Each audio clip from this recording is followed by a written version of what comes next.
Hello friends, പുതിയൊരു വീഡിയോയിലേക്ക് ഒരിക്കൽ കൂടി സ്വാഗതം. നമ്മൾ പറമ്പിക്കുളവുമായി ബന്ധപ്പെട്ട് 4 പാർട്ട് വീഡിയോ ഇതിനു മുമ്പ് ചെയ്തിട്ടുണ്ട്. അതെല്ലാം നമ്മൾ അവിടെ പോയപ്പോൾ കണ്ട കാഴ്ചകളുമായി ബന്ധപ്പെട്ട വീഡിയോസ് ആയിരുന്നു.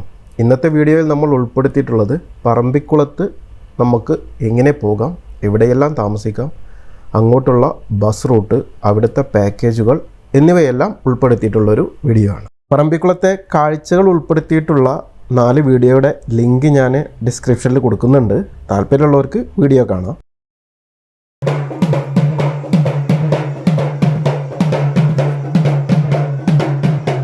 പറമ്പിക്കുളം കേരളത്തിൻ്റെ സ്ഥലമാണെങ്കിലും അങ്ങോട്ട് പോകണമെന്നുണ്ടെങ്കിൽ നമുക്ക് തമിഴ്നാട് വഴി മാത്രമേ പോകാൻ സാധിക്കുകയുള്ളൂ.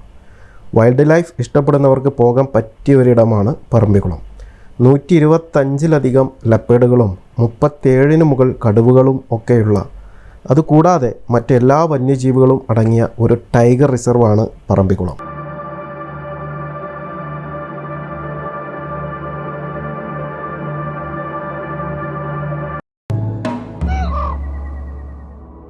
അപ്പോൾ ആദ്യം നമുക്ക് പറമ്പിക്കുളത്തേക്ക് എങ്ങനെയൊക്കെ പോകാം എന്നതിനെക്കുറിച്ച് ഒരു വിവരണം നൽകാം.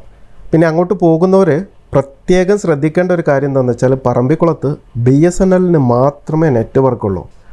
ബാക്കിയുള്ള ഒരു കമ്പനിയും അവിടെ സർവീസ് പ്രൊവൈഡ് ചെയ്യുന്നില്ല. അതും BSNL ചില ഇടങ്ങളിൽ നമുക്ക് കറക്റ്റായിട്ട് കിട്ടും, ചിലയിടങ്ങളിൽ BSNLും കിട്ടാത്ത സ്ഥലങ്ങളും ഉണ്ട്. ഇങ്ങോട്ട് പോകുവാൻ 2 ഓപ്ഷനുകളാണുള്ളത്. ഒന്ന്, നമ്മുടെ സ്വന്തം വാഹനം, അത് ബൈക്കോ ഓട്ടോ ഒഴികെയുള്ള വാഹനം ഉപയോഗിച്ച് നമുക്ക് ഇങ്ങോട്ട് പറമ്പിക്കുളത്തേക്ക് പോകാം. കൂടാതെ ഇങ്ങോട്ട് സർവീസ് നടത്തുന്ന KSRTC കൂടാതെ തമിഴ്നാടിൻ്റെ TNTC ബസ്സുകളിലും നമുക്ക് പോവാം. പിന്നെ ബൈക്ക് ഉപയോഗിച്ച് പോകുന്നവരാണെന്നുണ്ടെങ്കിൽ സേതുമട ചെക്ക് പോസ്റ്റ് വരെ നമുക്ക് പോകാൻ പറ്റും. ചെക്ക് പോസ്റ്റിൽ ബൈക്ക് പാർക്ക് ചെയ്ത് ബസ്സിലോ മറ്റേതെങ്കിലും വാഹനം ഉപയോഗിച്ചോ നമുക്ക് പോകാവുന്നതാണ്. പിന്നെ ഇങ്ങോട്ടുള്ള പ്രവേശന സമയം രാവിലെ 7 മണി മുതൽ വൈകുന്നേരം 4:30 വരെയാണ്. ഇങ്ങോട്ടുള്ള റൂട്ട് വരുന്നത് പാലക്കാട് നിന്ന് പൊള്ളാച്ചി പോയിട്ട് പൊള്ളാച്ചിയിൽ നിന്ന് സേതുമടയിലേക്ക് തിരിഞ്ഞ് സേതുമട ചെക്ക് പോസ്റ്റ് പിന്നെ ടോപ്പ് സ്ലിപ്പും കഴിഞ്ഞാണ് പറമ്പിക്കുളം വരുന്നത്.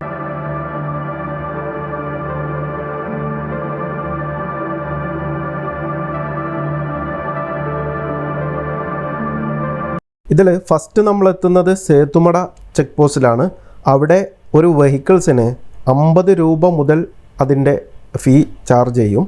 അതായത് 4 വീലാണെന്നുണ്ടെങ്കിൽ നോർമൽ ലൈറ്റ് വെഹിക്കിൾസിന് 50 രൂപ. പിന്നെ വണ്ടിയുടെ വലുപ്പം അനുസരിച്ച് അതിൽ ചാർജസ് ഡിഫറൻ്റ് ആണ്. പിന്നെ ഒരു വണ്ടിയിൽ എത്ര പേരുണ്ട് ഓരോരുത്തർക്കും 30 രൂപ വെച്ചും ചെക്ക് പോസ്റ്റിൽ നമ്മൾ അടയ്ക്കേണ്ടതുണ്ട്. അങ്ങനെ നമ്മൾ ഈ ഫോർമാലിറ്റി കഴിച്ചാൽ അവിടെ നിന്ന് അവരൊരു സ്ലിപ്പ് തരും. പിന്നെ നമ്മൾ ടോപ്പ് സ്ലിപ്പിലാണ് എത്തുന്നത്. ടോപ്പ് സ്ലിപ്പിലും ഒരു ചെക്ക് പോസ്റ്റ് ഉണ്ട്. ഈ ചെക്ക് പോസ്റ്റിൽ നമുക്ക് സേതുമട ചെക്ക് പോസ്റ്റിൽ നിന്ന് കിട്ടിയ സ്ലിപ്പ് അവിടെ കാണിച്ചാൽ മാത്രമേ ടോപ്പ് സ്ലിപ്പ് ചെക്ക് പോസ്റ്റിൽ നിന്നും പറമ്പിക്കുളം ഭാഗത്തേക്ക് നമുക്ക് പെർമിഷൻ അനുവദിക്കുകയുള്ളൂ.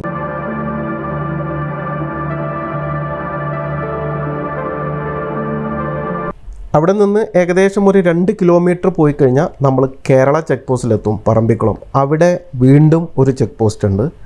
ഈ ഒരു ചെക്ക് പോസ്റ്റിലും നമ്മളുടെ ലൈറ്റ് വെഹിക്കിൾസിന് വരുന്നത് 85 രൂപയാണ്. കൂടാതെ വണ്ടിയിൽ എത്ര പേരുണ്ട്, ഒരാൾക്ക് 30 രൂപ വെച്ച് വണ്ടിയിൽ എത്ര പേരുണ്ട് അത്രയും നമ്മൾ കൊടുക്കണം. പിന്നെ അതുകൂടാതെ തന്നെ ഇവിടെയൊക്കെ ക്യാമറ, സ്റ്റിൽ ക്യാമറക്കും വീഡിയോ ക്യാമറക്കും ഒക്കെ സെപ്പറേറ്റ് ചാർജുകളും ഉണ്ട്.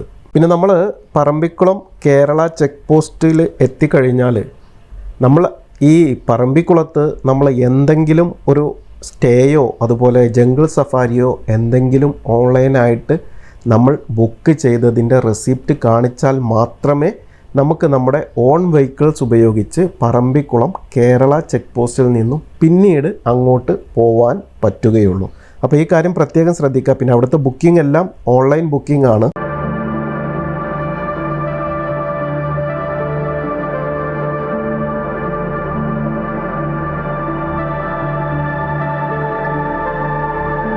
അപ്പോൾ ഇനി ഇവിടെ കാണാനുള്ള കാഴ്ചകൾ, നമ്മൾ ഫസ്റ്റ് സേതുമട ചെക്ക് പോസ്റ്റ് കഴിഞ്ഞ് ഏകദേശം 30 കിലോമീറ്ററോളം ദൂരമാണ് ഈ പറമ്പിക്കുളത്തേക്ക് വരുന്നത്. അപ്പോൾ ഈ പറമ്പിക്കുളം എത്തുന്നതിന് ഏകദേശം ഒരു 2-3 കിലോമീറ്റർ മുമ്പായിട്ടാണ് ടോപ്പ് സ്ലിപ്പ്, അതായത് ആനമലൈ ടൈഗർ റിസർവ്, തമിഴ്നാടിൻ്റെ കീഴിലുള്ള ജംഗിൾ സഫാരി, അതുപോലെ തന്നെ ബേർഡ് വാച്ചിങ്, പിന്നെ എലിഫൻറ്റ് ഫീഡിംഗ് ഒക്കെ വരുന്ന ഒരു സ്ഥലമുണ്ട്. അവിടെ നമ്മൾക്ക് കയറണം എന്നുണ്ടെങ്കിൽ അവിടെ കയറി അവിടെ ജംഗിൾ സഫാരിയും ബേർഡ് വാച്ചിങ്ങും ഒക്കെ നമുക്ക് കാണുന്നുണ്ടെങ്കിൽ അത് കാണാം.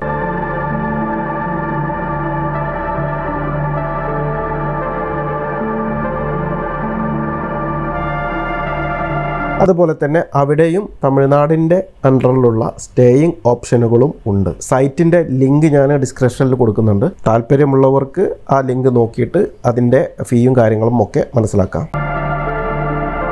പിന്നെ രണ്ടാമത്തെ ഓപ്ഷൻ ഇങ്ങോട്ട് നമുക്ക് വരാനുള്ള ഒരു ഓപ്ഷൻ എന്താണെന്ന് വെച്ചാൽ ബസ്സാണ്.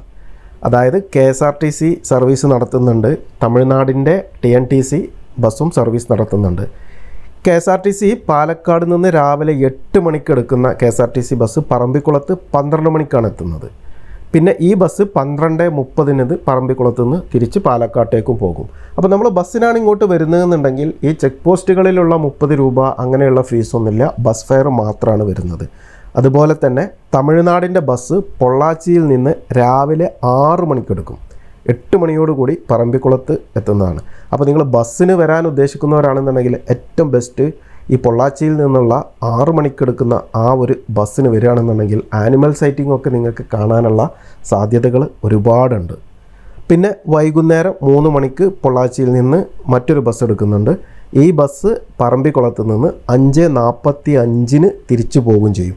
അപ്പോൾ നിങ്ങൾക്ക് 6 മണിക്ക് പൊള്ളാച്ചിയിൽ നിന്നുള്ള ബസ്സിന് കയറി പറമ്പിക്കുളത്ത് 8 മണിക്കെത്തി ഇവിടുത്തെ ജംഗിൾ സഫാരി, ബാംബു റാഫ്റ്റിംഗ് ഒക്കെ നിങ്ങൾക്ക് ചെയ്യണമെന്നുണ്ടെങ്കിൽ അതെല്ലാം കഴിഞ്ഞ് അവിടേക്ക് 5:45 ബസ്സിന് നിങ്ങൾക്ക് പൊള്ളാച്ചിയിലേക്ക് തിരിച്ചു പോയാൽ നമുക്ക് പറമ്പിക്കുളത്തെ അത്യാവശ്യം കാഴ്ചകളും കാര്യങ്ങളും ഒക്കെ നമുക്ക് കാണാൻ പറ്റുന്നതാണ്.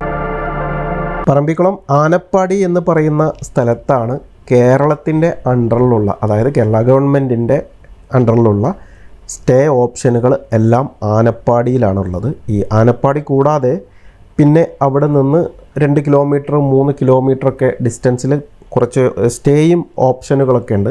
അത് ഞാൻ ഇതിൽ ഡീറ്റെയിൽ ആയിട്ട് ഞാൻ പറഞ്ഞു തരാം എവിടെയൊക്കെയാണ് സ്റ്റേയും ഓപ്ഷന് എന്നുള്ളത്. എൻ്റെ അഭിപ്രായത്തിൽ ഇവിടുത്തെ ഏറ്റവും മനോഹരമായിട്ടുള്ളൊരു സ്റ്റേ ആണ് ഈ പെരുവാരി ഐലൻഡ് സ്റ്റേ. ഇതൊരു ചെറിയൊരു ദ്വീപിനകത്താണ്. പിന്നെ ഇവിടുത്തെ ഈ ഒരു സ്റ്റേ എടുത്തു കഴിഞ്ഞാൽ ഈ ഒരു ദ്വീപിനകത്ത് നമ്മൾ മാത്രമേ ഉണ്ടാവുള്ളൂ. പിന്നെ ഇങ്ങോട്ട് പോകുന്നവർ പ്രത്യേക ഒരു കാര്യം ശ്രദ്ധിക്കുകയെന്ന് വെച്ചാൽ ഈ ഒരു പാക്കേജിൽ ഫുഡ് ഇൻക്ലൂഡ് അല്ല. നമുക്കവിടെ കുക്ക് ചെയ്യാനുള്ള സൗകര്യമുണ്ട്, പക്ഷേ കുക്ക് ചെയ്യാനുള്ള എല്ലാ സാധനങ്ങളും നമ്മൾ കൊണ്ടുപോകണം. പിന്നെ ഈ ഒരു സ്റ്റേയിലേക്ക് വരുന്നത് ഏകദേശം ഒരു 30 മിനിറ്റ് മുതൽ 40 മിനിറ്റ് വരെ ബാംബു റാഫ്റ്റിംഗ് വഴിയാണ്. അത് തന്നെ മനോഹരമായിട്ടുള്ള ഒരു കാഴ്ചകളാണ്.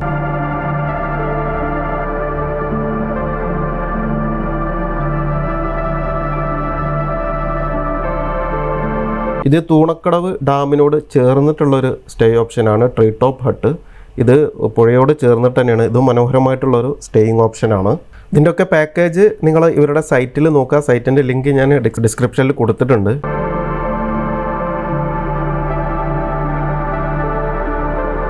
അടുത്തത് വീട്ടിക്കുന്ന് ഐലൻഡ് സ്റ്റേ ആണ്. ഇതും ഒരു ദ്വീപിന് അകത്താണ്. ഇവിടെയും നമ്മൾ അക്കോമഡേഷൻ എടുത്തു കഴിഞ്ഞാൽ നമ്മൾ മാത്രമേ ഉണ്ടാവുള്ളൂ. അപ്പോൾ ഇവിടെ ഈ പ്രൈവസി ആഗ്രഹിക്കുന്നവർക്കൊക്കെ ഈ ഒരു ഐലൻഡിലെ സ്റ്റേ നന്നായിരിക്കും. ചുറ്റുമുള്ള പ്രകൃതി ഭംഗിയൊക്കെ ആസ്വദിച്ച് മനോഹരമായ ഒരു ദ്വീപിനകത്ത് നമ്മളൊറ്റക്ക് ഇവിടെ സ്റ്റേ എടുക്കുന്നവരും, അതായത് നമ്മൾ ആദ്യം കണ്ട പോലെ തന്നെ ഇവിടെയും ഫുഡ് ഇതിൽ ഇൻക്ലൂഡല്ല. നമുക്ക് കുക്കിങ്ങിനുള്ള സൗകര്യമുണ്ട്. കുക്കിംഗ് ചെയ്യാൻ ആവശ്യമായിട്ടുള്ള എല്ലാ സാധനങ്ങളും നമ്മൾ കൊണ്ടുപോകേണ്ടി വരും. കുക്കിംഗ് ചെയ്തു തരാൻ അവിടുത്തെ ഗൈഡുമാരുണ്ടാവും. ഇനി കാണിക്കുന്നത് ആനപ്പാടിയിലുള്ള സ്റ്റേയിങ് ഓപ്ഷനുകളാണ്. ഇവിടെയാണ് മെയിനായിട്ടുള്ള എല്ലാ സ്റ്റേകളും വരുന്നത്. ഇവിടെ ഈ കോമ്പൗണ്ടിന് അകത്തേക്ക് കയറുമ്പോൾ തന്നെ നമുക്കിവിടെ ഒരുപാട് ഔഷധ ഗുണമുള്ള ചെടികൾ വളർത്തുന്നത് കാണാം ഈ ഒരു കോമ്പൗണ്ടിനകത്ത്. അതുപോലെ തന്നെ ഔഷധ ഗുണമുള്ള മരങ്ങളും ഒക്കെ ഈ കോമ്പൗണ്ടിനകത്തുണ്ട്. അതായത് ഈ ഒരു കോമ്പൗണ്ട് എന്ന് പറഞ്ഞാൽ ഇത് ഫോറസ്റ്റിനകത്ത് തന്നെയുള്ളൊരു സ്റ്റേ ആണ്. ഇവിടെ ഡിഫറെൻ്റ് ആയിട്ടുള്ള കാറ്റഗറിയിലുള്ള ഒരുപാട് സ്റ്റേ ഓപ്ഷനുകളുണ്ട്. ടെൻറ്റുകൾ, അതുപോലെ തന്നെ ഡോർമെട്രി, റൂം, അതായത് ഫാമിലിക്ക് സ്റ്റേ ചെയ്യാവുന്ന ഡബിൾ റൂം സൈസിലുള്ള റൂമുകളും ഒക്കെ അവൈലബിൾ ആണ്. ഇതിൻ്റെ എല്ലാം കാറ്റഗറി ബേസ് ചെയ്തിട്ടുള്ള ഡീറ്റെയിൽസ് എല്ലാം ഇവരുടെ സൈറ്റിൽ തന്നെ കൊടുത്തിട്ടുണ്ട്. അപ്പോൾ ഞാനിത് ഓരോന്നോരോന്ന് എക്സ്പ്ലെയിൻ ചെയ്യുമ്പോൾ ഒരുപാട് ടൈം എടുക്കും. അപ്പോൾ നിങ്ങൾക്ക് ഏതാണ് ആപ്റ്റായിട്ടുള്ളത് എന്നുള്ളത് നിങ്ങൾക്ക് ഇവരുടെ സൈറ്റിൽ നോക്കിയാൽ, നിങ്ങൾ ഫാമിലി ആയിട്ട് വരുന്നവരാണെന്നുണ്ടെങ്കിൽ ഫാമിലി ആയിട്ട്, അതല്ല നിങ്ങൾ ബാച്ചിലേഴ്സ് 20-30 പേരൊക്കെ ഉള്ളവരാണെന്നുണ്ടെങ്കിൽ, ഇപ്പോൾ ഞങ്ങളെടുത്ത റൂമാണ് ഈ ഹോൺബിൽ ഡോർമെട്രി. ഇതിൽ ഞങ്ങൾ 20 പേരായിരുന്നു ഒരു ഡോർമെട്രി എടുത്തിരുന്നത്.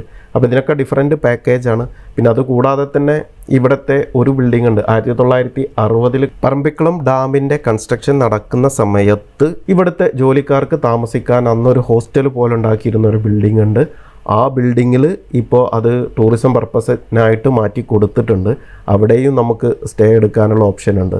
ഇതൊക്കെ കാടിനകത്താണ്, കൊടും കാടിനകത്ത്. അപ്പോൾ രാത്രിയിൽ ഇവിടെ കുറച്ച് റൂൾസ് ഉണ്ട്, ഇത്ര സമയം കഴിഞ്ഞാൽ പുറത്തൊന്നും ഇറങ്ങാൻ പാടില്ല എന്നൊക്കെ. അപ്പോൾ ഇവിടുത്തെ റൂൾസ് കാര്യങ്ങളൊക്കെ നിങ്ങൾക്ക് ഇവിടെ വരുമ്പോൾ നിങ്ങളുടെ കൂടെ ഒരു ഗൈഡ് ഉണ്ടാവും, ഗൈഡെല്ലാം പറഞ്ഞു തരും ഇവിടുത്തെ കാര്യങ്ങളൊക്കെ. ഇതാണ് ഇവിടുത്തെ ടെൻറ്റ്, ഈ കാണുന്നതാണ്. ഈ ടെൻറ്റിനകത്ത് 2 പേർക്ക് താമസിക്കാനുള്ള സൗകര്യമാണ് ഉള്ളത്. പിന്നെ ഇതിനൊക്കെ കോമൺ ആയിട്ടുള്ള ടോയ്ലറ്റാണ് വരുന്നത്. പിന്നെ ടെൻറ്റ് നീഷ് എന്ന് പറഞ്ഞിട്ടൊരു ഓപ്ഷൻ ഉണ്ട്. അത് കുറച്ചൊരു ഹൈറ്റിലുള്ള ടെൻറ്റാണ്, അതായത് ഒരു ഫ്ലോർ കെട്ടിയിട്ട് ഫ്ലോറിൻ്റെ മുകളിൽ വരുന്ന ഒരു ടെൻറ്റ്. ആ ടെൻറ്റിനകത്ത് നിങ്ങൾക്ക് അറ്റാച്ച്ഡ് ആയിട്ട് തന്നെ ടോയ്ലറ്റും കാര്യങ്ങളും ഒക്കെ ഉണ്ട്. അപ്പോൾ ഇതിൻ്റെയൊക്കെ ഡീറ്റെയിൽസ് ഇവരുടെ സൈറ്റിൽ തന്നെ ഉണ്ട്. നിങ്ങൾക്ക് സൂട്ടായിട്ടുള്ളത് ഏതാണോ അത് നിങ്ങൾ ചൂസ് ചെയ്യുക. ഇവിടെ വരുമ്പോൾ ഇവിടുത്തെ റൂൾസ് പ്രത്യേകം ഫോളോ ചെയ്യുക. കാരണം നമ്മൾ സ്റ്റേ ചെയ്യുന്നത് കാടിനകത്താണ് എന്നുള്ള ബോധം നമുക്ക് എപ്പോഴും ഇവിടെ വരുമ്പോൾ ഉണ്ടാകണം.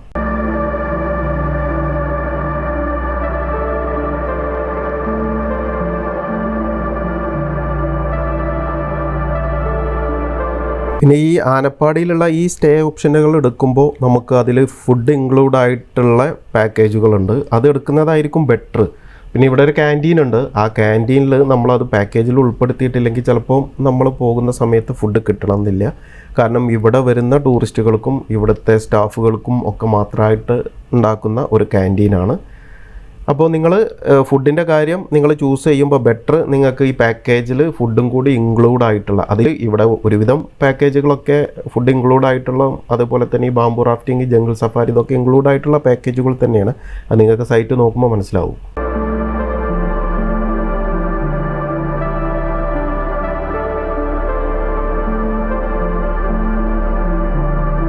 ഇനി ഇവിടുത്തെ മെയിനായിട്ടുള്ള ആക്ടിവിറ്റീസ് എന്തൊക്കെയാണെന്നുള്ളതാണ്. മെയിനായിട്ട് ഇവിടെ ജംഗിൾ സഫാരി. അത് ജംഗിൾ സഫാരി നമുക്ക് നമ്മുടെ വെഹിക്കിൾസ് ഉപയോഗിച്ച് നമുക്ക് പോവാം. നമ്മുടെ വെഹിക്കിൾസ് ഉപയോഗിച്ച് പോവുകയാണെന്നുണ്ടെങ്കിൽ കമ്പൽസറി നമ്മുടെ വെഹിക്കിളിൽ നമ്മളൊരു ഗൈഡ് ഉണ്ടായിരിക്കും.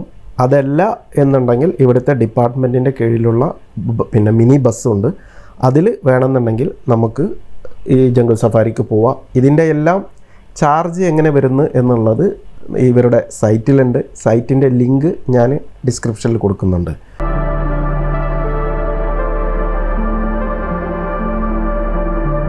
പിന്നെ വരുന്നത് 8 കിലോമീറ്റർ ദൂരത്തിലുള്ള ഒരു ബിയർ പാത്ത് ട്രക്കിങ്, അതുപോലെ തന്നെ 12 കിലോമീറ്റർ ദൂരത്തിൽ പഗ്മാർക്ക് ട്രക്കിങ്, പിന്നെ ഒരു 6 കിലോമീറ്ററിൽ എലിഫൻറ്റ് സോങ് ട്രക്കിങ്. ഇങ്ങനെ 3 തരത്തിലുള്ള ട്രക്കിങ് അവൈലബിൾ ആണ്. പിന്നെ നമുക്കിവിടെ കാണാനുള്ളത് പറമ്പിക്കുളം ഡാം വ്യൂ, അതുപോലെ തൂണക്കടവ് ഡാം വ്യൂ. പിന്നെ ബാംബു റാഫ്റ്റിംഗ് ഉണ്ട്. ബാംബു റാഫ്റ്റിംഗ് വരുന്നത് പറമ്പിക്കുളത്ത് നിന്നാണ്. അതായത് നമ്മുടെ ബസ്സിന് പോവുകയാണെന്നുണ്ടെങ്കിൽ ബസ് നിർത്തുന്ന ലാസ്റ്റ് പോയിന്റ് അവിടെ നിന്ന് ഒരു 1/2 കിലോമീറ്റർ താഴേക്ക് പോയിട്ടുണ്ട് എന്നുണ്ടെങ്കിൽ നമുക്ക് ബാംബു റാഫ്റ്റിംഗ് ചെയ്യാൻ താല്പര്യമുള്ളവരുണ്ട് എന്നുണ്ടെങ്കിൽ അങ്ങോട്ട് പോവാം. പിന്നെ അതുപോലെ തന്നെ ഇതിൽ ഒരു ട്രക്കിങ്ങിൽ ഏകദേശം ഒരു 470 വർഷത്തിന് മുകളിൽ പഴക്കമുള്ള ഒരു കന്നിമരത്തേക്ക് ഇതൊക്കെ ഉൾപ്പെടുത്തിയിട്ടുള്ള ട്രക്കിംഗ് ഉണ്ട്. അപ്പോൾ ഇതിൽ ഏത് ട്രക്കിംഗ് ആണ് നിങ്ങൾക്ക് സ്യൂട്ടബിൾ ആയിട്ടുള്ളത് എന്നുള്ളത് നിങ്ങൾ ചൂസ് ചെയ്യുക. ഇത് എല്ലാം കൂടെ ഒരു ദിവസം കൊണ്ട് നമുക്ക് കണ്ടു തീർക്കാൻ പറ്റുന്നതല്ല. നിങ്ങളിതിൽ ഒരു ദിവസം കൊണ്ട് കണ്ടു തീർക്കാൻ പറ്റാവുന്ന കാര്യങ്ങൾ നിങ്ങൾ സെലക്ട് ചെയ്തിട്ട് അതിനനുസരിച്ച് പ്ലാൻ ചെയ്ത് വരാം. അതല്ല ഒരു ദിവസമോ 2 ദിവസമോ ഇവിടെ സ്റ്റേ ചെയ്തിട്ടാണെന്നുണ്ടെങ്കിൽ അതിനനുസരിച്ചിട്ടുള്ള പ്ലാൻ ചെയ്തിട്ട് വരിക. അപ്പോൾ ഇതിൻ്റെ എല്ലാ ഡീറ്റെയിൽ ആയിട്ടുള്ള കാര്യങ്ങൾ ഇവരുടെ സൈറ്റിൽ ഡീറ്റെയിൽ ആയിട്ട് കൊടുത്തിട്ടുണ്ട്. അപ്പോൾ സൈറ്റിൻ്റെ ലിങ്ക് ഞാൻ ഡിസ്ക്രിപ്ഷനിൽ കൊടുത്തിട്ടുണ്ട്, ഡീറ്റെയിൽ ആയിട്ട് കൊടുത്തിട്ടുണ്ട്. ഓക്കെ, അപ്പോൾ ഇത്രയൊക്കെയാണ് പറമ്പിക്കുളവുമായി ബന്ധപ്പെട്ട് എനിക്കറിയാവുന്ന കാര്യങ്ങൾ നിങ്ങളോട് ഷെയർ ചെയ്യാനുള്ളത്. അപ്പോൾ പുതിയൊരു അറിവുമായി പുതിയൊരു സ്ഥലത്ത് വെച്ച് കാണുന്നത് വരെ എല്ലാവർക്കും നന്ദി, നമസ്കാരം.